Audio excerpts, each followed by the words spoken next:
السلام علیکم ورحمۃ اللہ وبرکاتہ۔ محترم ناظرین، بہنوں اور بھائیوں، آج کی اس مختصر نشست میں طہارت کے ایک ذیلی عنوان پر میں بات کرنا چاہتا ہوں۔ ہمارے معاشرے میں یہ مسئلہ بہت عام ہے اور لوگ اس سوال کا جواب بھی چاہتے ہیں، اور صاف ظاہر ہے کہ اس کا تعلق طہارت سے ہے، اور ایک مسلمان مرد یا عورت اسے 5 وقت نماز پڑھنا ہوتی ہے، قرآن کریم کی تلاوت کرنا ہوتی ہے، تو اس کے لیے اس کو پاک رہنا ہوتا ہے، مطہر رہنا ہوتا ہے۔ تو طہارت میں سب سے بنیادی چیز ہے وضو، اپنے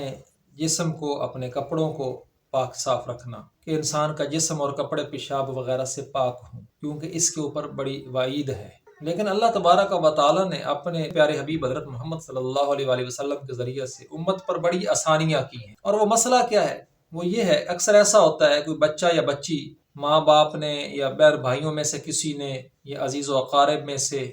یا احباب میں سے کسی نے اٹھایا ہوتا ہے تو کپڑوں پہ پیشاب کر دیتا ہے، یا بچی کپڑوں پہ پیشاب کر دیتی ہے۔ تو اس صورت میں شریعت کی کیا رہنمائی ہے؟ کیا اس کپڑے کو دھویا جائے یا انسان کے اوپر غسل لازم آتا ہے؟ تو اس حوالے سے میں حدیث کی کتاب ابن ماجہ کی کتاب الطہارہ میں ایک روایت ہے، اس کا حوالہ دیتا ہوں، انشاءاللہ اس کا مکمل جواب جو ہے میرے ناظرین بہنوں اور بھائیوں کو مل جائے گا۔ حضرت لبابہ بنت حارث رضی اللہ تعالی عنہا روایت کرتی ہیں کہ ایک مرتبہ حضرت حسین بن علی رضی اللہ تعالی عنہ نے رسول اللہ صلی اللہ علیہ وآلہ وسلم کی گود میں پیشاب کر دیا، تو میں نے عرض کیا کہ اے اللہ کے رسول، آپ کوئی اور کپڑا زیب تن فرما لیں اور مجھے تہبند دے دیں تاکہ میں اس کو دھو دوں۔ تو آپ صلی اللہ علیہ وآلہ وسلم نے فرمایا کہ لڑکی کے پیشاب اگر کوئی بچی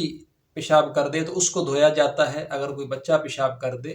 تو اس پر چھینٹے مارے جاتے ہیں۔ تو اس طرح آپ نے اس فرق کو روا رکھا کہ اگر کپڑوں پر کوئی بچہ پیشاب کر دیتا ہے یا بچی پیشاب کر دیتی ہے تو ان کو کیسے پاک کرنا ہے، کیا ان کو اتارا جائے، انسان غسل کرے؟ تو اتنی مشقت میں پڑنے کی ضرورت نہیں ہے، گھروں میں بچے ہوتے ہیں، اور بچے والوں کے لیے اللہ تعالیٰ نے بہت آسانی کی ہے کہ اگر بچی نے پیشاب کر دیا ہے تو اس حصے کو صرف دھو لیا جائے، یعنی کپڑوں کے اس حصے کو دھو لیا جائے، اور اگر بچے نے پیشاب کر دیا ہے تو صرف پانی کے چھینٹے لگا دیے جائیں، جس سے پاکی حاصل ہو جاتی ہے۔ یہ رعایت و رخصت جو اللہ تعالیٰ نے اپنے بندوں کو دی ہے، اور اس کی ایک عملی صورت ایک اور روایت سے بھی پتہ چلتی ہے۔ حضرت ام قیس رضی اللہ تعالی عنہا اپنے بچے کو رسول اللہ صلی اللہ علیہ وآلہ وسلم کے پاس لے کے آئیں،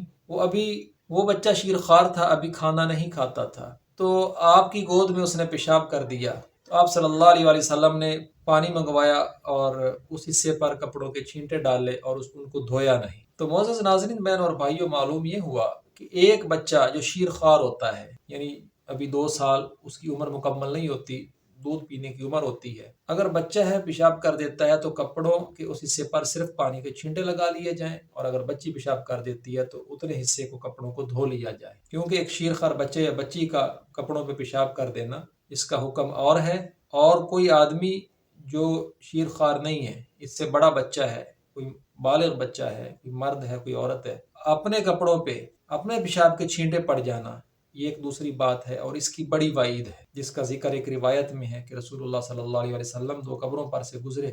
اور فرمایا کہ انہما لیعذبان، کہ ان میں عذاب ہو رہا ہے، وما یعذبان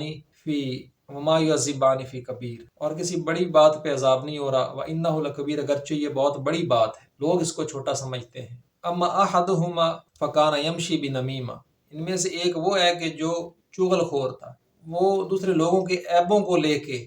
چلتا پھرتا تھا۔ وَأَمَّا الْآخَرُ فَكَانَ لَا يَسْتَنزِهُ مِنْ بَوْلِهِ، اور دوسرا وہ تھا جو پیشاب سے اپنے آپ کو پاک نہیں رکھتا تھا، یعنی پیشاب کے چھینٹے اس کے اوپر پڑ جاتے تھے، اس کے کپڑوں کو پیشاب لگا رہتا تھا۔ او کما قال رسول اللہ صلی اللہ علیہ وآلہ وسلم۔ تو معزز ناظرین بہن اور بھائیو، آج کی نشست میں بس اتنا ہی، کل ایک نئے موضوع کے ساتھ میں حاضر ہوں گا، تب تک کے لیے اجازت۔ السلام علیکم ورحمۃ اللہ وبرکاتہ۔